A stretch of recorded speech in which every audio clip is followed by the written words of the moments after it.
अस्सलाम वालेकुम and very good morning to all of you dear students. तो आज मैं आपके लिए एक और लेक्चर लेके आ रहा हूं for the class 11th in the playlist of the Newton's laws of motion. तो न्यूटन लॉज ऑफ मोशन में हमने सम कॉमन फोर्सेस का जो जोन है वही उठाया है। तो सम कॉमन फोर्सेस में आज आखिरी टॉपिक होगा और इसी के साथ हम न्यूमेरिकल स्ट्रेटजी जो भी है मैकेनिक्स में वो सॉल्व कैसे करते हैं न्यूमेरिकल्स और स्ट्रेटजी क्या है उसके पीछे, तो वो इंशाल्लाह आज ही पढ़ेंगे। और फ्री बॉडी डायग्राम कैसे बनाते हैं वो भी देख लेंगे आज ही। तो वो चीज पढ़ने से पहले मैं यहां पर जल्दी एक फोर्स की बात करूं, उसे बोलते हैं कॉन्टैक्ट फोर्स। तो आज कॉन्टैक्ट फोर्स की बात करेंगे। कॉन्टैक्ट फोर्स किसे कहते हैं? कॉन्टैक्ट फोर्स यह आखिरी फोर्स है जो हमने पढ़ना है। तो कॉन्टैक्ट फोर्स किसे कहते हैं? As the name indicates contact. तो इसका मतलब कि अगर आपके पास दो बॉडीज हैं और आपने उनको फिजिकली टच कराया, बस महज आपने सिंपली आपने उनको टच कराना है, physical contact, are you getting me? तो वहां पर कॉन्टैक्ट फोर्स आ जाएगा। तो इसका मतलब ये कि कॉन्टैक्ट फोर्स के लिए बस आपने क्या करना है, दो बॉडीज जो भी है आपके पास उनको सिंपली फिजिकली क्या कराना है, फिजिकली कांटेक्ट कराना है, या जिसे हम क्या बोलते हैं, टच। तो टच कराना है। जब आप दो बॉडीज को फिजिकली टच कराएंगे तो जो फोर्सेस आते हैं उनको क्या बोलते हैं, कांटेक्ट फोर्स। क्या बोलते हैं? Contact force. फॉर एग्जांपल मैं यहां पर एक बात बता दूं, चलो ये मेरे पास दो ऑब्जेक्ट्स है, ठीक है। तो इनको मैं क्या करता हूं कि इनको मैं सिंपली टच कराता हूं। तो जब मैं इनको टच कराया तो यहां पर क्या होगा, यहां पर कांटेक्ट फोर्स आ जाएगा। तो टच कैसे कराएं यह आप पे निर्भर करता है। आप साइड में टच कराइए, आप इसके ऊपर इसको रखिए, टच कराया तो कांटेक्ट फोर्स आ जाएगा। आप ओब्लिकली इनको टच कराए at some inclination, are you getting me? तो किसी भी इंक्लिनेशन पे इनको टच कराओ, फिजिकली कांटेक्ट में लेके आओ तो कांटेक्ट फोर्स आ जाएगा। मगर कांटेक्ट फोर्स के लिए एक चीज इंपॉर्टेंट पॉइंट है, that is called surface in contact. क्या है? Surface in contact. Surface in contact. तो ये सरफेस इन कांटेक्ट क्या होता है, पहले इस चीज को पढ़ना है, तब जाके आपको पता चलेगा कि ये कांटेक्ट फोर्स कैसे आता है, तो और इसके पीछे रीजन क्या है। तो चलो यहां पर मैं ये दो बॉडीज लेता हूं और आप देखिए इनको अच्छे से। जब मैं इनको टच कराता हूं फिर मैं देखता हूं कि दो बॉडीज के बीच में कौन सी सरफेस कॉमन है, जो इस बॉडी की भी है और उस बॉडी की भी है।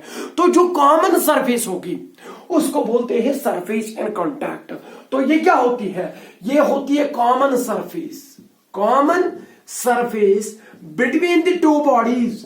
जो आपके पास दो बॉडीज है तो उनके पास उनकी जो कॉमन सरफेस होगी उसी को क्या बोलते हैं हम? उसको बोलते हैं सरफेस इन कांटेक्ट। देख लीजिए, जब ये दो बॉडी जहां पर है तो इनको मैं जब टच कराया तो जो ब्लैक वाली है वो व्हाइट से थोड़ी छोटी है, आर यू गेटिंग मी? तो इसका मतलब है कि ब्लैक की जो ये वाला रेक्टेंगल दिख रहा है आपको, रेक्टेंगल, ये पूरा का पूरा इस वाले रेक्टेंगल में आ रहा है। देखिए आ रहा है कि नहीं आ रहा है? तो इसका मतलब ये है कि जो सरफेस इन कांटेक्ट यहां पे होगी वो ये वाला रेक्टेंगल होगा, ना कि ये व्हाइट वाला रेक्टेंगल होगा। ये वाला नहीं होगा, ये वाला होगा। हाँ, वो यहां तक है, यहां पर, आर यू गेटिंग मी? तो यहां पर ये जो सरफेस में है, यहां पर दिखा रहा हूं आपको, this is surface in contact. और यहां पर वो कैसी है, वो यहां पर एक रेक्टेंगल जैसा है, ठीक है। तो रेक्टेंगल है। तो इस सरफेस इन कांटेक्ट को ये कैसे हो सकती है? यहां पर जो सरफेस इन कांटेक्ट है बताइए कैसी है? तो यहां पर सरफेस इन कांटेक्ट जो है वो वर्टिकल है, वर्टिकल प्लेन है, are you getting me? The page which is vertical. तो वही यहां पर क्या होगा, सरफेस इन कांटेक्ट होगा। तो अगर मैं इसको ऐसे रखूं इसके ऊपर तो सरफेस इन कांटेक्ट जो है वो कैसी होगी, जरा देखिए। सरफेस इन कांटेक्ट जो होगी वो कैसी होगी, वो होगी आपकी हॉरिजॉन्टल, ऐसे जैसे मेरा हाथ है तो ऐसी होगी सरफेस इन कांटेक्ट। और अगर मैं क्या करूं, इसको मैं ऐसे रखूं तो सरफेस इन कांटेक्ट जो होगा वो ओब्लिकली प्लेन होगा, ओब्लिक प्लेन, ऐसे इंक्लाइंड प्लेन, ऐसे प्लेन होगा। तो इस सरफेस इन कांटेक्ट को मुझे लगता है कि आपने पहचान लिया होगा। मतलब कि अगर मैं इसको इसके ऊपर रखूं तो दो बॉडीज कांटेक्ट में आई तो सरफेस इन कांटेक्ट क्या होगा, मुझे लगता है कि जो ब्लैक वाली बॉडी है इसका ये जो रेक्टेंगल है, ये वाला रेक्टेंगल, यही होगा सरफेस इन कांटेक्ट, क्योंकि व्हाइट का जो है वो बड़ा है, उधर रेड मार्क दिख रहा है तो वो बाहर है। Are getting me? जितना व्हाइट है ना ये, तो ये होगी सरफेस इन कांटेक्ट यहां पर इस सिचुएशन में। आप देखिए इसको अच्छे से, तो ये होगी सरफेस इन कांटेक्ट, जैसे मैं आपको दिखा दूं धीरे धीरे। ये व्हाइट क्या होगा? Surface in contact. तो ये जो सरफेस इन कांटेक्ट है, इसी को फोकस करके हम कांटेक्ट फोर्स के दो कंपोनेंट्स निकालते हैं। इस कांटेक्ट फोर्स के कितने कंपोनेंट होते हैं? Two components. There are two components of the contact force. इस कांटेक्ट फोर्स के कितने कंपोनेंट्स हैं? दो कंपोनेंट्स। एक क्या होता है, जो पहला वाला कंपोनेंट होगा, that is normal, that is acting, उसकी डायरेक्शन कहां होगी? That is acting normal to the surface in contact. तो वन फोर्स या वन कंपोनेंट इज, वो क्या होगा? नॉर्मल। नॉर्मल यहां पर नॉर्मल मीन्स परपेंडिकुलर। क्या? Perpendicular. One component of the contact force. इस कॉन्टैक्ट फोर्स के कितने कंपोनेंट है? दो कंपोनेंट। तो एक कंपोनेंट की डायरेक्शन क्या है? One component is normal to the surface in contact, to the surface in contact. जो सरफेस इन कॉन्टैक्ट है उसको एक फोर्स जो है, एक कंपोनेंट जो है कॉन्टैक्ट फोर्स का, वो परपेंडिकुलर है। तो उस परपेंडिकुलर वाले फोर्स को, उस परपेंडिकुलर वाले कंपोनेंट किसका? कांटेक्ट फोर्स का, उसको बोलते हैं नॉर्मल फोर्स। तो नॉर्मल फोर्स मुझे लगता है कि आपको समझ में आया होगा। तो नॉर्मल फोर्स क्या चीज है? First, it is the component of the contact force. इसका मतलब यह है कि नॉर्मल फोर्स तब तक नहीं आ सकता जब तक दो बॉडीज कांटेक्ट ना करें। क्यों? क्योंकि it is the component of the contact force. तो नॉर्मल फोर्स के लिए जो इंपॉर्टेंट नोट है वो ये है कि दो बॉडीज पहले कांटेक्ट में आ जाए, और फिर जो सरफेस इन कांटेक्ट होगी उसको परपेंडिकुलर ड्रा करिए। किसको? सरफेस इन कांटेक्ट को परपेंडिकुलर डालिए, नॉर्मल डालिए। तो उस नॉर्मल डायरेक्शन में जो कंपोनेंट किसका होगा? कांटेक्ट फोर्स का, उसको बोलते हैं नॉर्मल फोर्स। और दूसरा कंपोनेंट क्या होगा? वन कंपोनेंट या अनदर कंपोनेंट इज टेंजेंशियल और पैरेलल। एक परपेंडिकुलर होगा सरफेस इन कांटेक्ट को, दूसरा इसी प्लेन के मतलब कि इसी प्लेन के थ्रू जाएगा, इन द प्लेन होगा वो, मतलब कि पैरेलल टू द प्लेन, और टेंजेंशियल, बेस्ट टेंजेंशियल है। सो वन कंपोनेंट इज, एक नॉर्मल है, दूसरा क्या होगा? तो वो होगा tangential.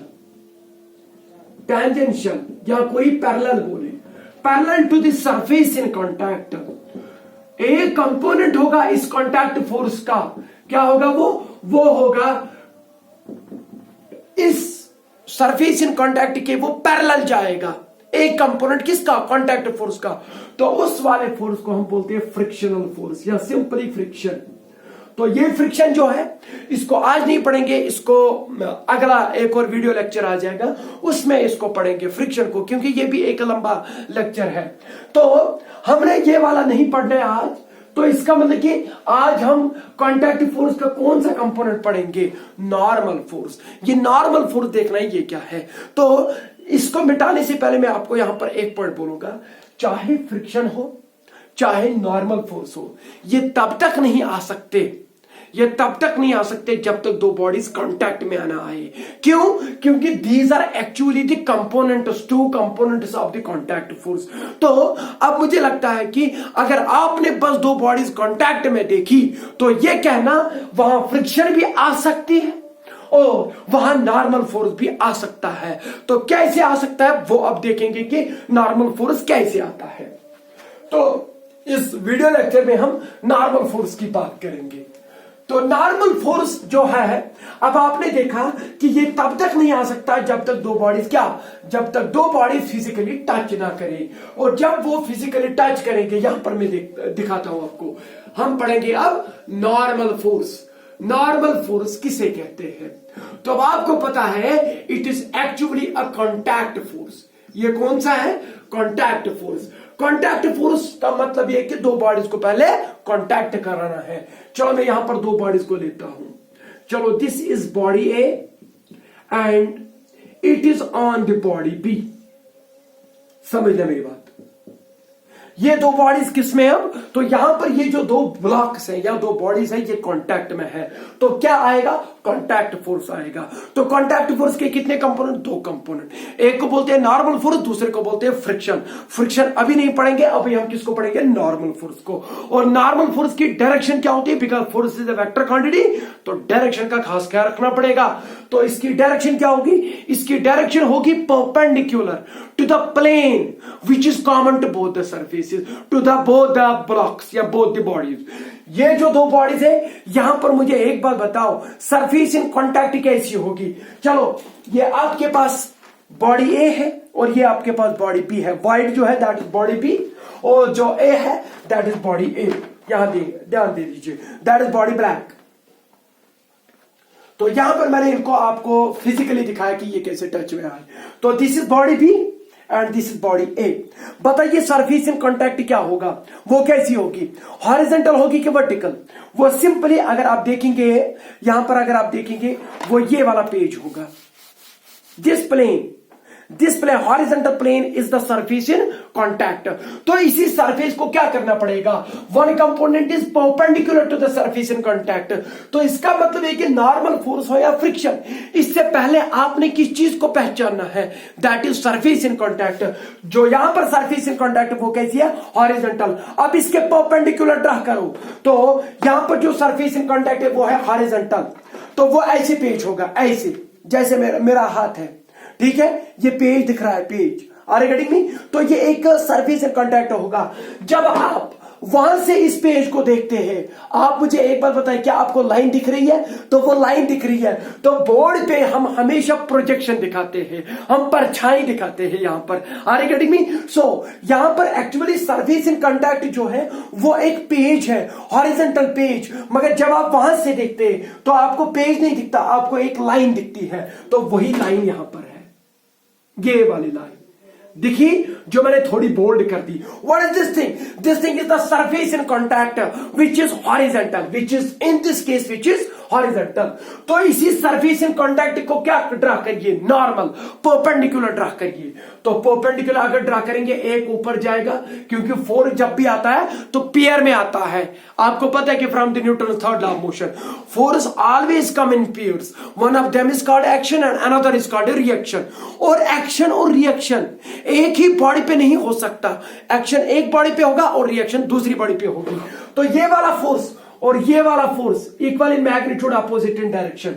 These are the forces, मैं अभी बता रहा हूं आपको, these are the pair of forces which are perpendicular. अभी नहीं पता ये कैसे आगे, वो अभी पढ़ेंगे, मगर पहले मैं जितना मैंने पढ़ा है उसी को देख लेते हैं। तो ये जो यहां पर ब्लैक से मैंने दिखाया, जो मैंने बोल्ड किया ये line, actually it is a plane, और इसको मैंने दो परपेंडिकुलर ड्रा किया, परपेंडिकुलर डायरेक्शन, ये है ना परपेंडिकुलर, इसी में मैंने एक पेयर ऑफ फोर्स ले लिया। तो इस पेयर ऑफ फोर्स को बोलते हैं नॉर्मल फोर्स। क्या बोलते हैं, नॉर्मल फोर्स।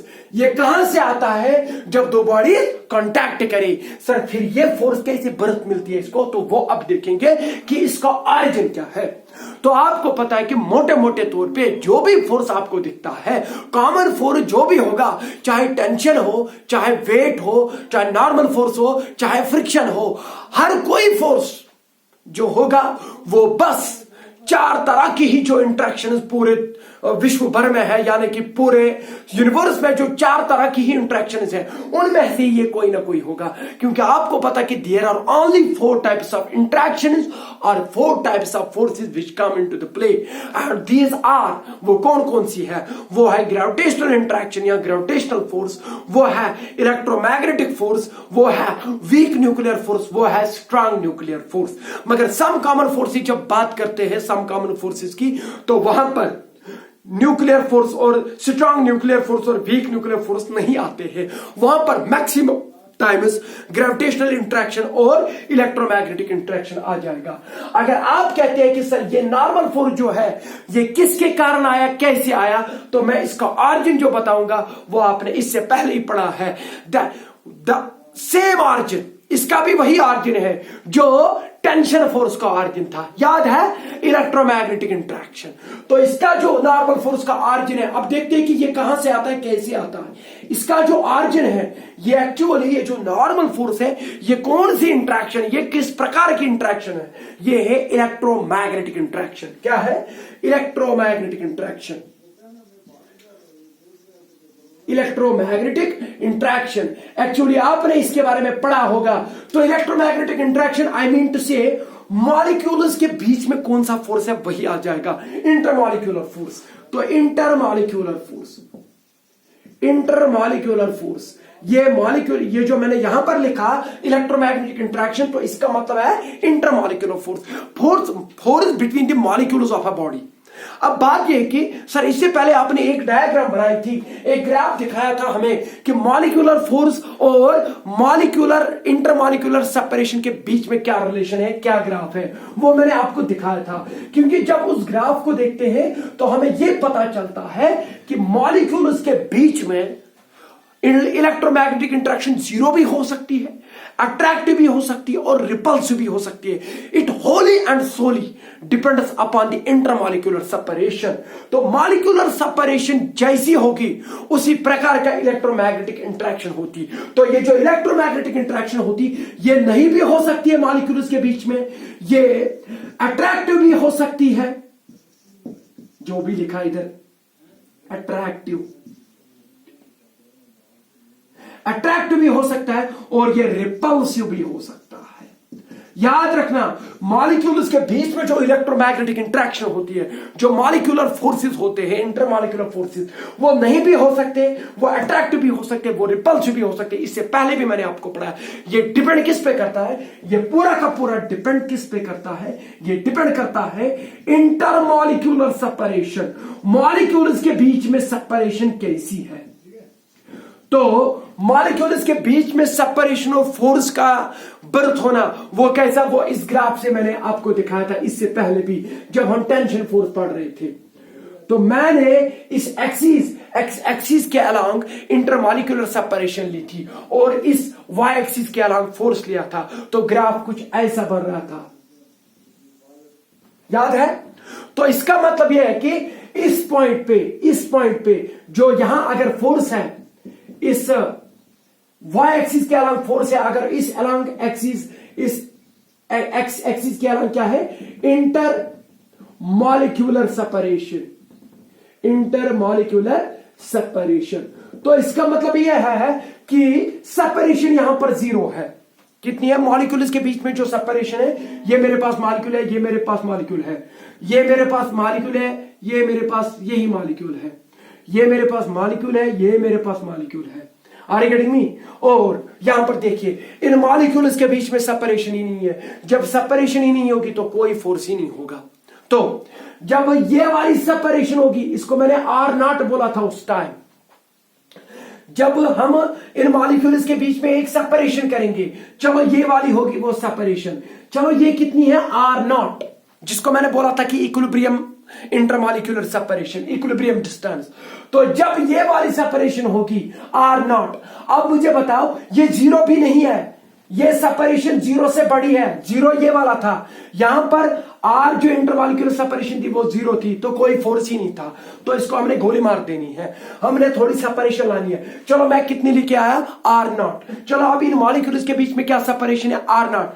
अब यहां पर इनके बीच में फोर्सेस क्या होंगे, तो इसके कॉरस्पॉन्डिंग जब आप फोर्स वाला जो करो है उसको देख लेंगे, फोर्स वाली एक्सिस, तो वो जीरो है, तो इनके बीच में जो फोर्सेस है वो जीरो है। Force is equal to zero when these are at a distance are not apart. जब मॉलिक्यूल्स के बीच में कौन सी डिस्टेंस हो गया, आर नॉट, तो फोर्स कितना है, जीरो।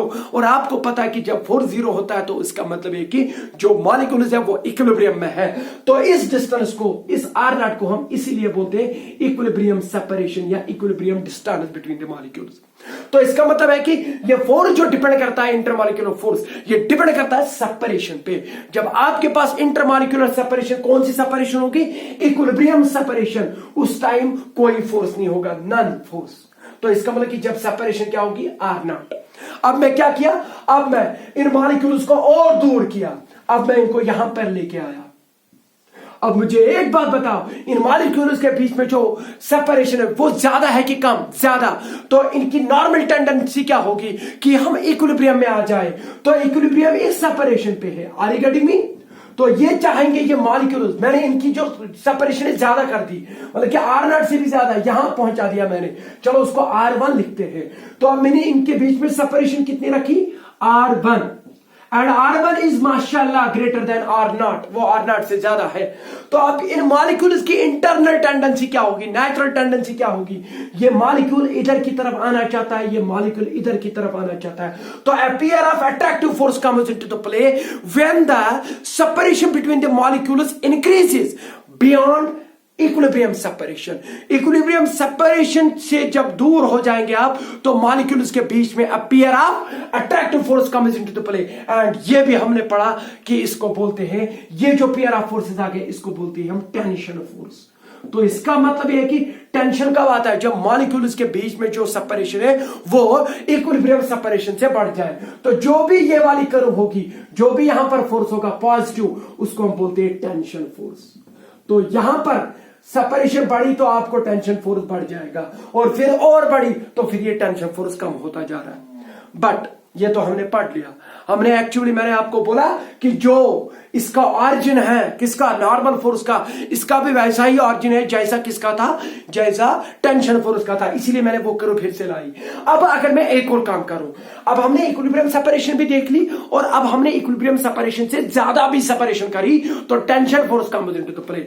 अब मैं एक और चीज करता हूं, क्यों ना हम ऐसा करें कि जो इक्विलिब्रियम सेपरेशन है इससे भी कम सेपरेट करें, मतलब कि मॉलिक्यूल्स को धक्का दे, एक दूसरे की ओर लेके आए, यहां पर दूर लेके आ रहे थे तो वो यहां पर केस आ जाएगा।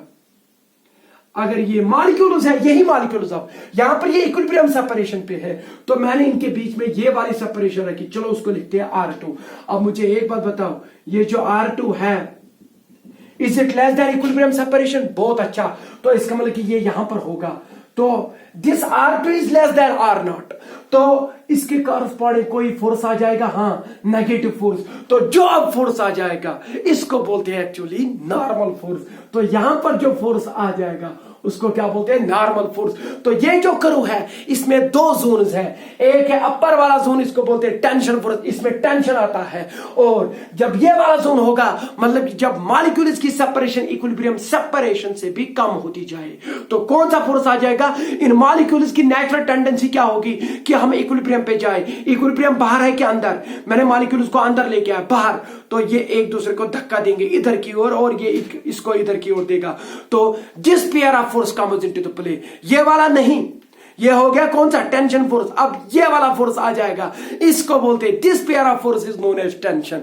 और टेंशन कब आ जाता है? जब मॉलिक्यूल्स के बीच में जो सेपरेशन है वो इक्विलिब्रियम सेपरेशन से भी कम होती चाहिए। तो दैट इज व्हाई मैंने बोला आपको कि इसका जो ऑरिजिन है वो क्या है? Electromagnetic interaction. और इलेक्ट्रोमैग्नेटिक इंट्रैक्शन यानी कि इंटरमॉलिक्यूलर फोर्सेस कब आते हैं? जब आप किसके साथ छेड़छाड़ करें? जब आप इंटरमॉलिक्यूलर डिस्टेंस, इंटरमॉलिक्यूलर सेपरेशन के साथ छेड़छाड़ करें। तो अब यही वाली सेपरेशन करनी थी कि हमने इक्विलिब्रियम सेपरेशन से कम सेपरेशन करनी थी। तो जब अब मैंने क्या किया? अब मैंने मॉलिक्यूल्स को और क्लोज लेके आया। अब बताइए यहां पर क्या होगा? इन मॉलिक्यूल्स की क्या नेचुरल टेंडेंसी होगी कि हम बाहर जाएं। ये इसको धक्का देगा, ये इसको धक्का देगा।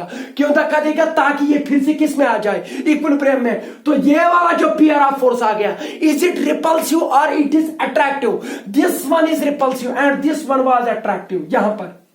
तो अपीयर ऑफ अट्रैक्टिव फोर्स, जिसको हम क्या बोलते थे? टेंशन। तो यहां पर अपीयर ऑफ रिपल्सिव फोर्स। अब मुझे एक बात बताओ, क्या ये पुलिंग है कि पुशिंग? ये पुशिंग है। तो जो पुशिंग पेयर ऑफ फोर्स आ जाएगा यहां पर, इसको ही बोलते हैं हम normal force. So normal force जो होता है, अब मुझे एक बात बताओ, ये कब आता है? जब मॉलिक्यूल्स के बीच में जो सेपरेशन है वो इक्विलिब्रियम सेपरेशन से भी कम हो जाए।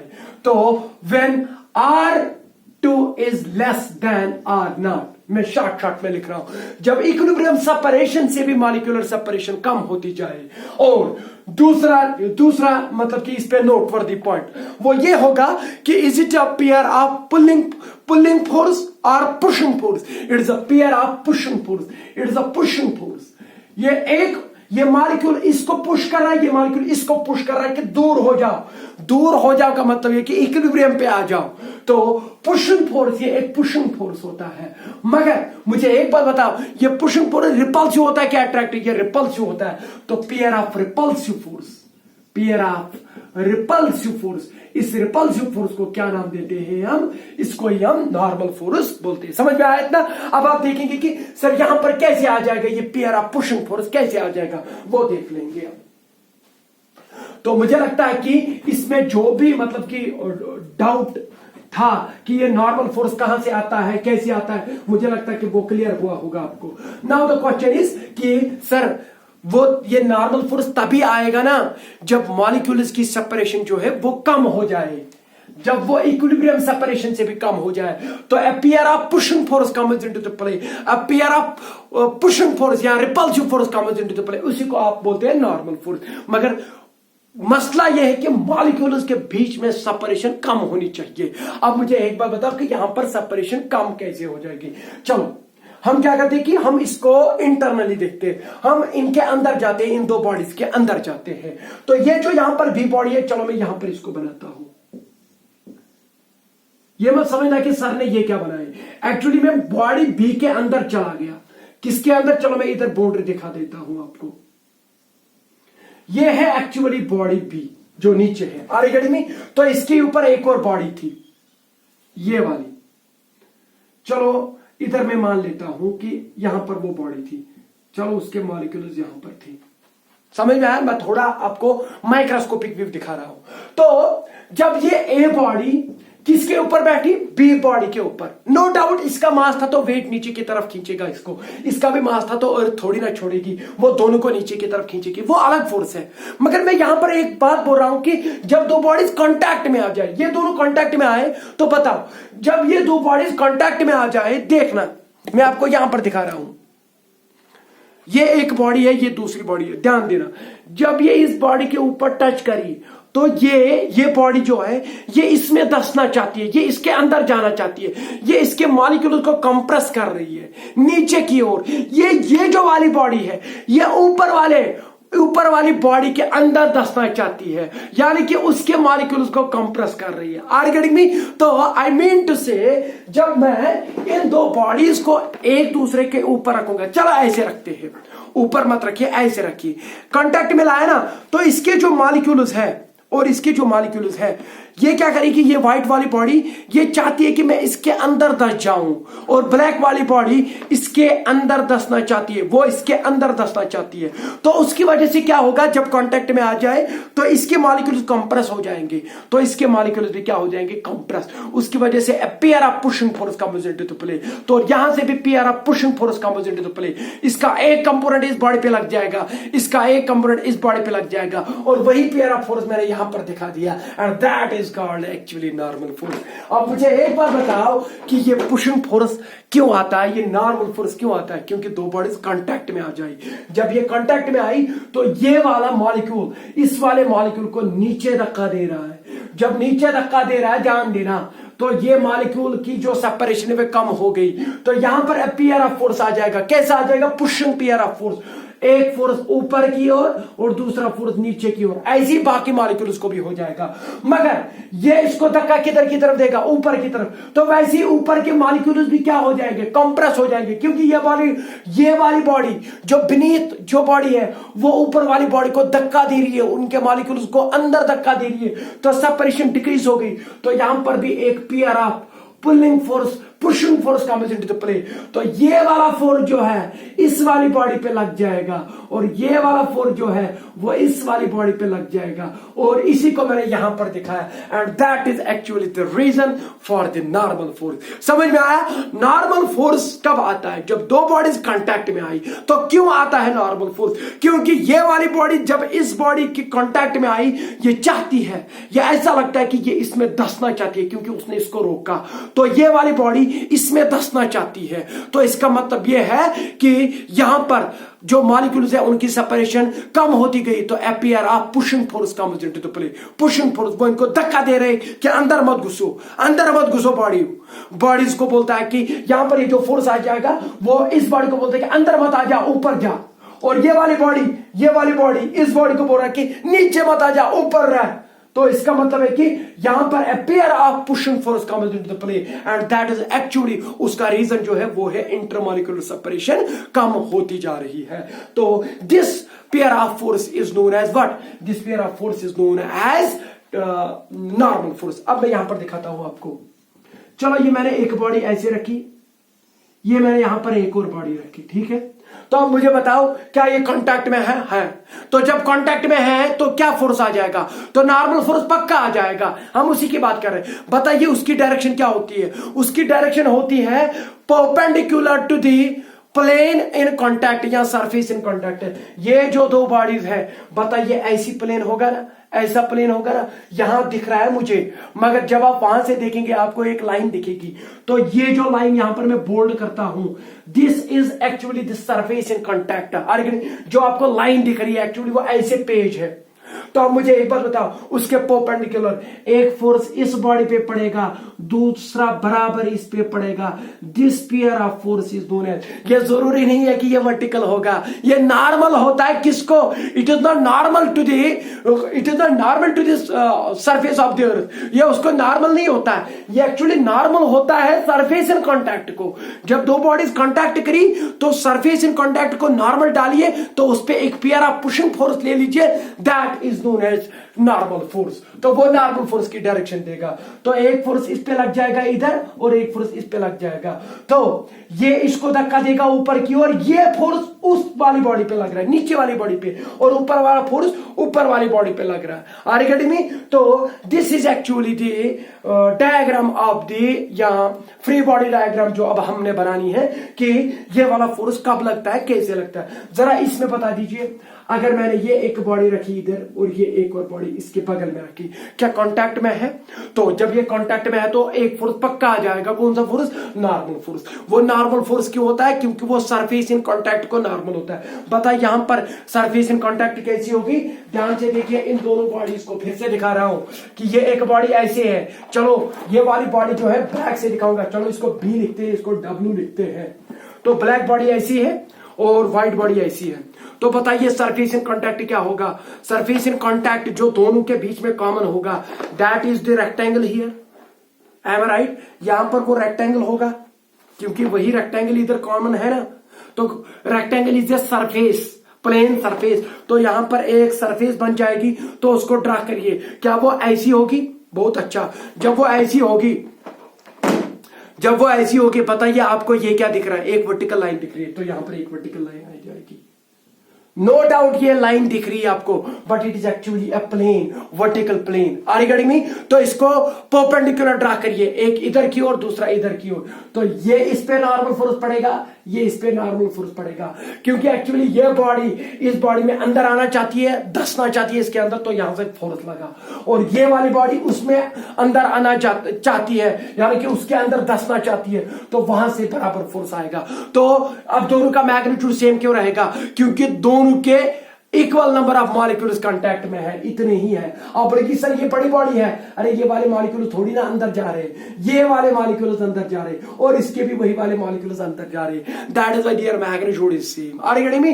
नो डाउट जो व्हाइट वाली बॉडी थी वो बड़ी थी, मगर उसके ये वाले मॉलिक्यूल जो है उन पे फोर्स ही नहीं लग रहा। ये यहां पर इसको अंदर धंसना चाहती है इधर, तो उतने ही मॉलिक्यूल्स कांटेक्ट में आ जाएंगे। Are you getting me? तो दिस वाज एक्चुअली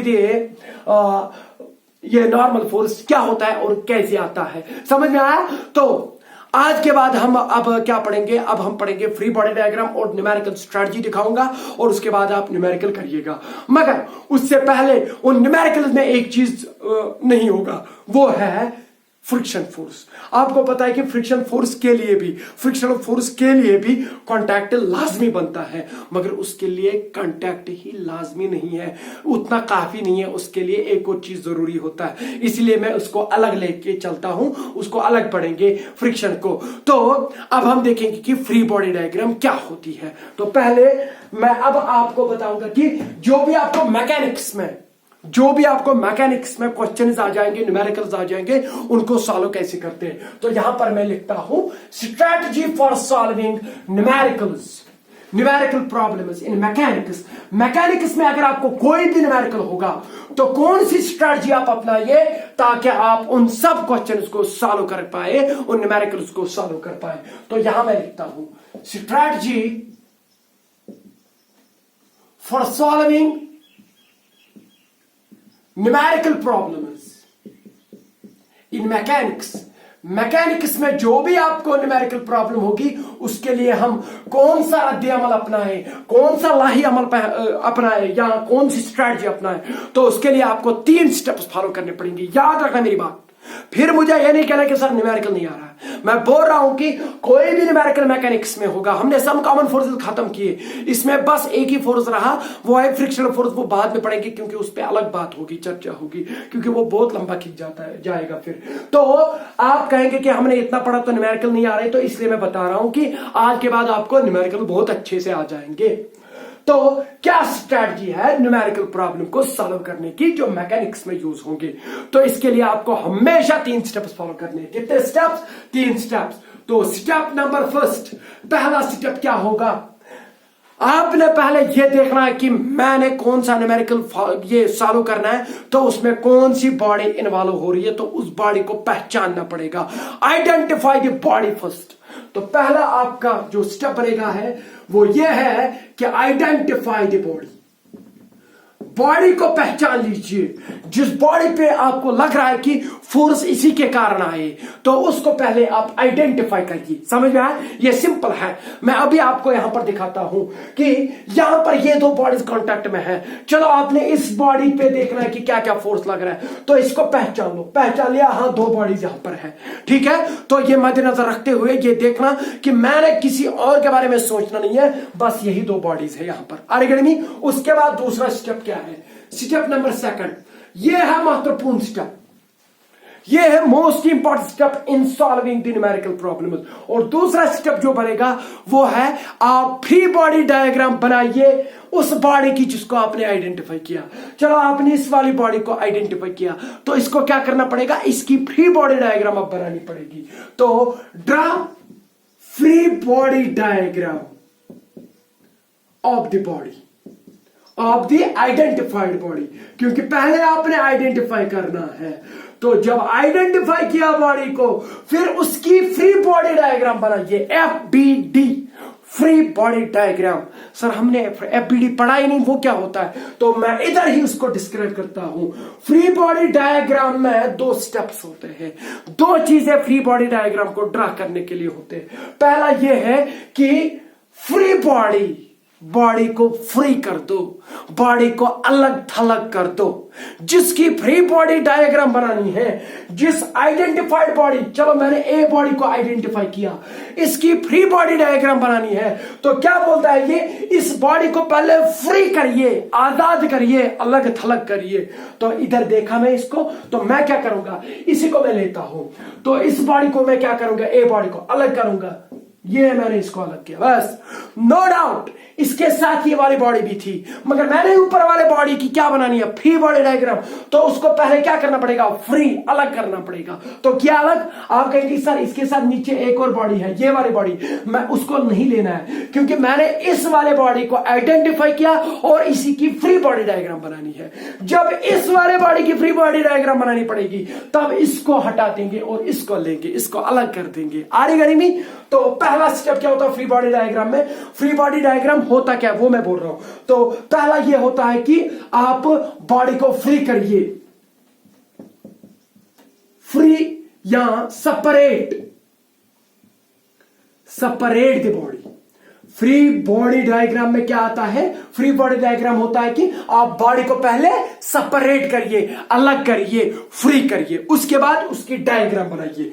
तो दूसरा स्टेप, अब क्या देखें? अब जब आपने इस बॉडी को, ये बॉडी को अलग किया, अब इस पे क्या क्या फोर्स लग रहे हैं उनको ले लो, वो ड्रा करो किस डायरेक्शन में लग रहे हैं। नो डाउट हमें पता है, आपको ये चीज पता है कि न्यूटन थर्ड लॉ ये बोलता है कि force always come in force. जिस पे ये फोर्स अप्लाई करेगा वो इस पे वापस फोर्स अप्लाई करेगा। आपने क्या करना है, जब फ्री बॉडी डायग्राम बनानी है तो उस बॉडी को अलग किया ना, जिस बॉडी की फ्री बॉडी डायग्राम बनानी है, अब उस पे जो फोर्सेस लग रहे हैं उनको ले लो, ना कि ये जिन पे फोर्स अप्लाई कर रहा है वो लेने हैं। Are getting me? जैसा मैं आपको एक कश्मीरी में या डे टू डे लाइफ में एक एग्जांपल बता दूं कि किसी का बेटा होता है तो वो कहीं पे लड़ाई करता है तो उसको भी मार पड़ती है, पर वो भी उनको मार देता है, ठीक है। जब उसका अंकल आ जाता है, उसको बोलता है कि इधर आ, बाहर निकल, तो उसको क्या किया, क्योंकि अब उसने देखना कि इसको किसने मारा है, तो वो क्या करता है, वो उसको अपनी बॉडी को, अपने जो भी उसका जो रिलेटिव होगा उसको बोलता है बाहर निकल। पहले उसको क्या करेगा, फ्री और सेपरेट द बॉडी, उसको बोलते हैं बाहर निकल। उसके बाद क्या बोलता है वो उसके बाद वो अंकल जो है उस बच्चे को बोलता है कि ये नहीं बोलता उसको कि आपने किस किस को मारा है, वो उसको बोलता है कि आपको किस किस ने मारा है। आरे गेटिंग मी? तो वही यहां पर भी करना है, यहां पर ऐसा ही रिलेटिव बनना है इस बॉडी का। जब इसकी फ्री बॉडी डायग्राम बनानी है, इस बॉडी को अलग करना है उस बेटे की वजह से, बेटे की तरह से। अरे निकल बाहर, अब मुझे एक बार बता, तुझे किस किसने मारा है। Are getting me? ये नहीं देखते कि आपने किस किस को मारा है। तो आप बोलेंगे सर वो क्यों नहीं इन्वॉल्व हो रहा है, जब दूसरे वालों के पेरेंट्स आ जाएंगे, आर गेट मी, तब उनकी फ्री बॉडी डायग्राम बन जाएगी। वो अपने बेटे को बोलेंगे कि बताओ किस किसने मारा है। उस टाइम ये वाला भी हमारा बेटा जो है, जो हमारा रिलेटिव है, ये भी फंस जाएगा उस टाइम। Are get me? तो दिस इज एक्चुअली स्ट्रैटेजी। तो फ्री बॉडी डायग्राम में 2 पॉइंट्स होते हैं। पहले क्या करना, बॉडी को अलग करना पड़ता है। उसके बाद क्या देखना है कि इस पे किस किसने फोर्स अप्लाई किया, कि इसने किस किस पे फोर्स अप्लाई किया। ये नहीं देखना कि इसने किस किस को मारा है, इसने किस किस पे फोर्स अप्लाई किया, वो नहीं लेना है। आपने वो सारे फोर्सेस लेने जो इस पे लग रहे हैं, इसको किस किसने मारा है, तो वो मैं ले रहा हूं। ड्रा ऑल द फोर्सेस, ध्यान देना मैं क्या लिख रहा हूं, draw all the forces acting on that body. इस बॉडी पे जिसको मैंने अलग थलग कर दिया, उस पे किस किसने फोर्स डाला है वो देखना है। ये नहीं देखना कि उसने किस किस पे फोर्स डाला है। तो this is actually the free body diagram. What is actually free body diagram? Body को अलग थलग कर दो, फिर उसको क्या कर दो कि उस पे ड्रा वो सारे फोर्सेस कर दो जो इस पे लग रहे हैं। इसने भी उन बॉडी पे फोर्स लगाया होगा, वो नहीं आपने इंक्लूड करना है। जब उनकी फ्री बॉडी बन जाएगी तब इनके इसका फोर्स भी आ जाएगा। Are you getting me? तो फ्री बॉडी डायग्राम में फिर से बोल रहा हूं, कितने पॉइंट्स बनते हैं, 2 पॉइंट्स। इसको अलग थलग कर दो, उसके बाद इस पे जो जो फोर्स लग रहा है वो सारे फोर्सेस ले लो। Are you getting me? बहुत अच्छा, ये होता है फ्री बॉडी डायग्राम। अब मैं ये इसी बॉडी को अलग किया, अब इस पे देखते हैं कि कौन कौन सा फोर्स लग रहा है। मास है, हाँ इसका मास होगा तो अर्थ छोड़ेगी, मगर ये भी अर्थ को नहीं छोड़ेगा। मैंने वो नहीं देखना, मैंने ये देखना कि इसको किस किसने मारा है, इसको किस किस ने फोर्स अप्लाई किया है। एक तो अर्थ ने किया, किधर की तरफ, नीचे की तरफ, क्योंकि इसके पास मास था, उसको क्या बोलते हैं, वेट। बनाया, एक फोर्स ड्रा किया, अब एक और फोर्स आ जाएगा। क्या ये इसके कांटेक्ट में थी तो ये इसके अंदर धंसना चाहती थी, तो कांटेक्ट फोर्स, नॉर्मल फोर्स आ जाएगा। वो किधर की तरफ धक्का देगा, ये बॉडी, ये वाली बॉडी इसको ऊपर की तरफ धक्का देगी, मगर ये इसको अंदर की तरफ देगा। हमने वो नहीं लेना कि इसने किसको मारा है, हमने ये देखना कि इसको किसने मारा है, इस पे किसने फोर्स अप्लाई किया। तो नीचे वाली बॉडी, बी बॉडी ने इसको मारा है ऊपर की ओर, तो एक और फोर्स लग जाएगा, नॉर्मल फोर्स ऊपर की ओर। और कोई फोर्स लगेगा नहीं लगेगा। आप बोलेंगे इससे टेंशन फोर्स आएगा, नहीं आएगा, क्योंकि यहां पर फ्लेक्सिबल मीडियम है ही नहीं।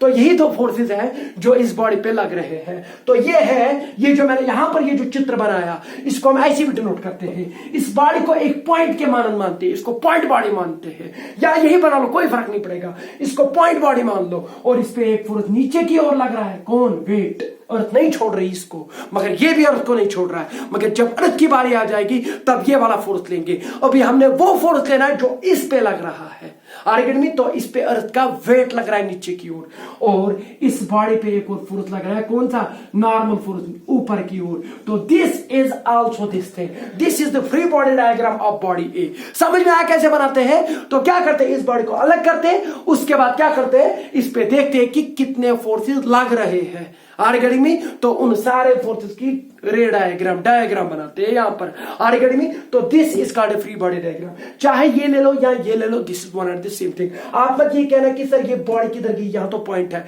इस बॉडी को हम पॉइंट बॉडी मानते हैं, तो आप पॉइंट से भी डिनोट कर सकते हैं, आपकी मर्जी। This is free body diagram, this is free body diagram, one and the same thing. समझ आया? तो दूसरा स्टेप क्या है कि जब भी न्यूमेरिकल स्ट्रेटजी आ जाएगी, जब भी कोई न्यूमेरिकल प्रॉब्लम आ जाएगी, तो पहले आप क्या करिए, आप उस बॉडी को आइडेंटिफाई करिए, उस बॉडी की, इस बॉडी को अलग आइडेंटिफाई करिए, इस बॉडी को अलग आइडेंटिफाई करिए, इसकी फ्री बॉडी डायग्राम बनाइए, मतलब कि इसको अलग करिएगा, इस पे देखिए कौन कौन सा फोर्स लग रहा है, उनको ले ले। फिर इसकी फ्री बॉडी डायग्राम बनाओ, तो इस पे देखो कि इसको अलग कर दो, इस पे देखो क्या क्या फोर्सेस लग रहे हैं। उसके बाद तीसरा स्टेप और आखिरी स्टेप जो है वो ये है न्यूमेरिकल प्रॉब्लम्स में। मुझे नहीं कह रहा कि सर अब न्यूमेरिकल नहीं आ रहा, मुझे लगता है कि जो भी मैकेनिक्स में अब प्रॉब्लम होगी, आपको सारा की सारी जो भी प्रॉब्लम्स है वो आपको सॉल्व करनी आ जाएंगी इंशाल्लाह। मगर उससे पहले ये है कि जब आप इन पॉइंट्स, इन स्टेप्स को फॉलो करेंगे, तो step third, apply Newton second law of motion, apply Newton second law of motion. तो तीसरा स्टेप बस खत्म हो गया कि अब आपने जब फ्री बॉडी डायग्राम बना दी, जैसा कि मैंने अभी इसकी बनाई, चलो ये बॉडी थी ना, तो नीचे क्या लग रहा था उसका वेट, ऊपर की ओर क्या लग रहा था, नॉर्मल फोर्स। समझ में आया? ये थी फ्री बॉडी डायग्राम, उसकी जो अभी मैं कंसिडर कर रहा था। तो ये हो गया दूसरा स्टेप भी। अब उसका तीसरा स्टेप क्या है, न्यूटन सेकंड लॉ अप्लाई कर लो यहां पर। तो अब मुझे एक बार बताइए, ये बॉडी किस में, रेस्ट में, तो इसकी एक्सेलरेशन कितनी होगी, 0। समझ में आया? बस यही देखना है, एक्सेलरेटेड है कि नहीं है। तो ये किस में है, ये रेस्ट में थी, वो बॉडी उसके ऊपर बैठी थी तो रेस्ट में थी, तो एक्सेलरेशन कितनी होगी, 0। तो न्यूटन सेकंड लॉ क्या बोलता है, F net is equal to mass into acceleration. तो F net is equal to mass, इसका चलो m है, एक्सेलरेशन 0 है, तो नेट फोर्स इस पे 0 होना चाहिए। तो नेट फोर्स क्या क्या लग रहा है, नेट फोर्स जो यहां पर लगेगा एक एक्सिस पे ले लो, अगर इस एक्सिस में लग रहा है तो अलग ऐसे अप्लाई कर दो न्यूटन सेकंड लॉ। समझ में आया? तो चलो यहां पर वर्टिकल एक्सिस में न्यूटन सेकंड लॉ भी होगा। तो एफ नेट देखो, नेट फोर्स मतलब जो भी पॉजिटिव डायरेक्शन में होंगे उनको पॉजिटिव ले ले, जो नेगेटिव डायरेक्शन में होंगे उनको नेगेटिव ले ले। तो यहां पर एन ऊपर की ओर आ जाएगा और डब्ल्यू नीचे की ओर आ जाएगा। यह है net force acting on this body, किसके बराबर होना चाहिए, 0। तो नॉर्मल फोर्स यहां पर डब्ल्यू उधर जाएगा, वेट के बराबर होगा। इसका मतलब ये नहीं कि नॉर्मल फोर्स हमेशा वेट के बराबर होता है, it is the reaction to the weight. No, these are two different forces, but we are applying Newton second law of motion, this result comes into the play. आरएगडी में ये result आपको निकला, जो नॉर्मल फोर्स निकला वो किसके बराबर होगा, इसका वेट कितना है, mg।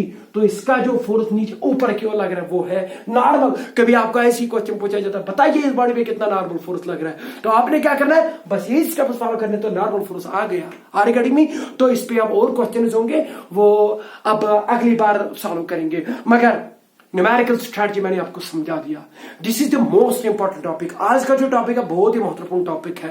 तो ये इसमें मैंने आपको समझाया कि फ्री बॉडी डायग्राम कैसे बनाते हैं और न्यूमेरिकल स्ट्रैटेजी क्या है। अगर आपको मैकेनिक्स में कोई प्रॉब्लम आ जाएगी, कोई न्यूमेरिकल प्रॉब्लम आ जाएगी, तो उसको सॉल्व कैसे करते हैं, तो वो स्ट्रैटेजी मैंने आज आपको दिखाई कि उसके लिए कितने स्टेप फॉलो करने पड़ेंगे, 3 स्टेप फॉलो करने पड़ेंगे। और पहला स्टेप बोलता है कि बॉडी को आइडेंटिफाई करिए, दूसरा स्टेप ये बोलता है कि उस बॉडी की फ्री बॉडी डायग्राम बनाइए। सर फ्री बॉडी डायग्राम क्या होता है कि उस बॉडी को अलग थलग करिए और फिर उस पे देखिए कितने फोर्सेस लग रहे हैं उस पे, तो उन सारे फोर्सेस को ड्रा करिएगा, that will give you it's free body diagram. और उसके बाद तीसरा स्टेप बोलता है कि न्यूटन सेकंड लॉ अप्लाई कर दो। तो न्यूटन सेकंड लॉ अप्लाई किया तो आपको जो इंफॉर्मेशन अननोन थी वो नून हो जाएगी।